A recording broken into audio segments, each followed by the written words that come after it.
This audio presentation of the Impersonal Life, Chapter 6, Thinking and Creating, is brought to you by Christ Consciousness Channel.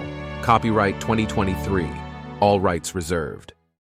Thinking and Creating. I have said that man does not think, that it is I within him who do his thinking. I have also said man thinks he thinks.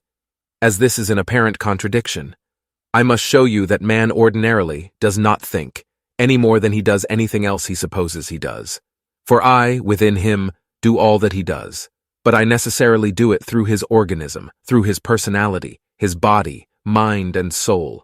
I will point out how this can be. First, try to realize that I made you in my image and likeness, and that I have my being within you. Even if you do not know this now and believe that I, God, am somewhere without, and that we are separated, try for the time being to imagine I am within you. Next, realize that which you do when you think is not real thinking, because it is not conscious thinking, for you are unconscious of me, the inspirer and director of every idea and thought that enters your mind. Next, realize because I am within you, and you are my image and likeness, and therefore possess all of my faculties, you have the power of thinking, but not being conscious that thinking is creating, and that it is one of my divine powers you are using. You have indeed all your life been thinking, but it has all been misthinking, or what you would call error thinking. And this error thinking, this not knowing it is my power you have been thus misusing, has been separating you in consciousness farther and farther from me, but all the time fulfilling my purpose, which later on will be made manifest to you. The proof of this is, you think you are separated from me, that you are living in a material world, that your body of flesh engenders and harbors pleasure and pain, and that an evil influence called the devil is manifesting in the world, opposing my will. Yes, you think all these things are so. They are, to you, for all things are to man's mortal consciousness what he thinks or believes they are. I have likewise caused them to appear to man to be what he thinks they are. This also is to suit my purpose, and to fulfill the law of creating. Let us see if this is not true. If you believe a thing is so, is not that thing really so, to you? Is it not true that a thing seems real to you, like some sin or evil, so-called some sorrow, trouble, or worry, only because your thinking or believing it so makes it such? Others might see that thing entirely differently, and might think your view of it foolish. Might they not? If this is true, then your body, your personality, your character, your environment, your world, are what they appear to be to you, because you have thought them into their present status. Therefore, you can change them by the same process, if they do not please you. You can make them whatever you will by thinking them so. Can you not?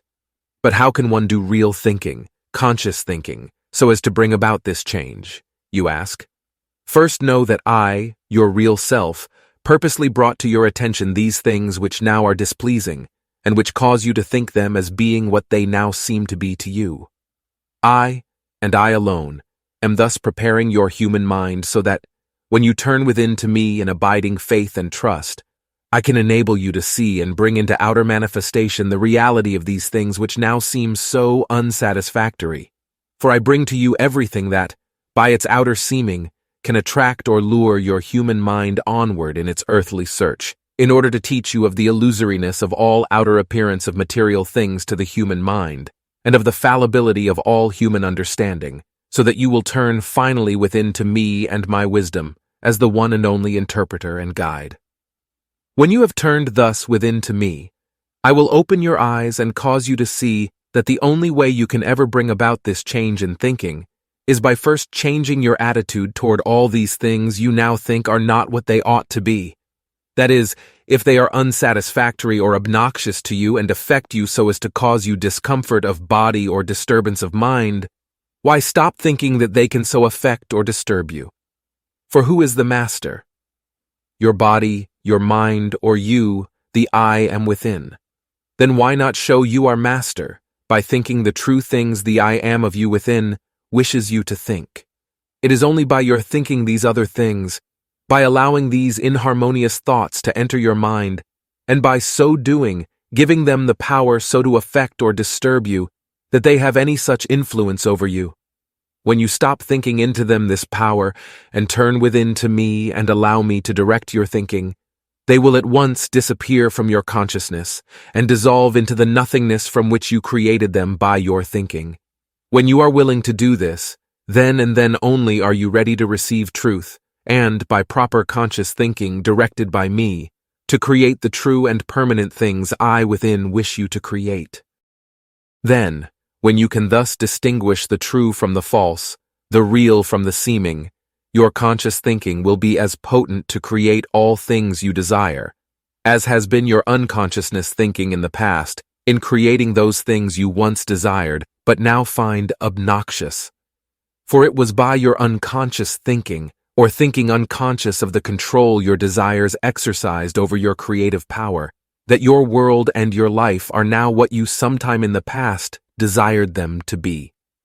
Have you ever studied and analyzed the process of the working of your mind when a new idea fertile with possibilities appears? Have you noticed the relation that desire bears to such an idea, and how, through thinking, that idea is finally brought to actual fruition? Let us study this relation and process. There is always first the idea, not considering at this moment the necessity or occasion for its appearance. It matters not whence the idea comes, from within or without, for it is always I who inspire it or cause it to impress your consciousness at the particular moment it does. Then, just to the extent that you grow quiet and focus your attention upon that idea, stilling all the activities of your mind and eliminating all other ideas and thoughts from your consciousness, so that idea can have full sway, do I illumine your mind and cause to unfold before your mental gaze the various phases and possibilities contained within that idea. This takes place, however, up to this point, without any volition on your part, other than focusing or concentrating your attention upon the idea. Once I have given your human mind a view of its possibilities and have enlisted your interest, then does your human personality take up its task.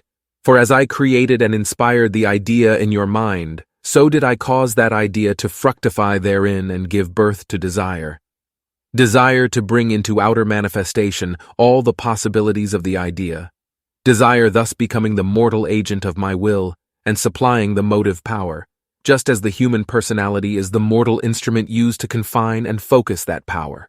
Yes, all ideas and all desires come thus from me. They are my ideas and my desires which I inspire in your mind and heart in order to bring them through you into outer manifestation.